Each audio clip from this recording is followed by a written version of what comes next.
Welcome to Chapter 5 of our Zoombit tutorial series. In this session, we will explore how to program the Zoombit robot to follow a track and respond to color cards using the Smart AI lens. This project combines line-following capabilities with AI-powered color detection. The robot will adjust its speed or stop based on the color cards it encounters on the track.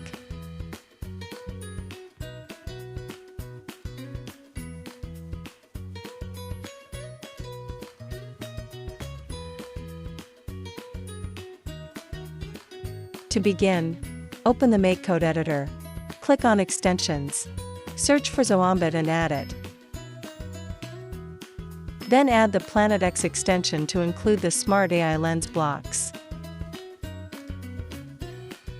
Once added, both extensions will appear in the Blocks panel and ready for use.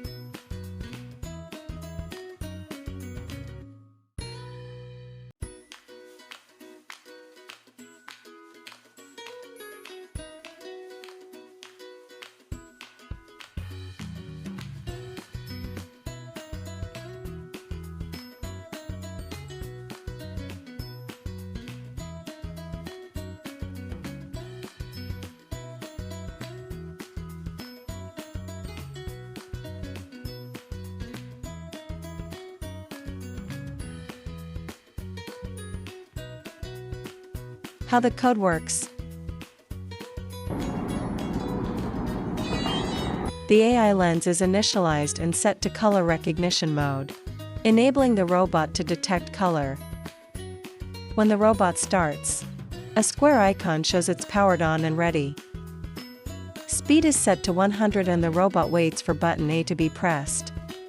Pressing button A plays a melody to signal the start. The Check Color Card function handles color detection. If a yellow card is detected, speed reduces to 80, and microbit shows why. If a red card is detected, the robot stops, and microbit shows stop. If a green card is detected, speed returns to 100, and microbit shows G. The Follow Track function keeps the robot on the line by adjusting its direction based on sensor readings. By combining line following with color detection, the Zoombit robot can navigate a dynamic track with stop-and-go controls and variable speeds. For more details, step-by-step instructions, and downloadable code, check out the full tutorial at citron.io.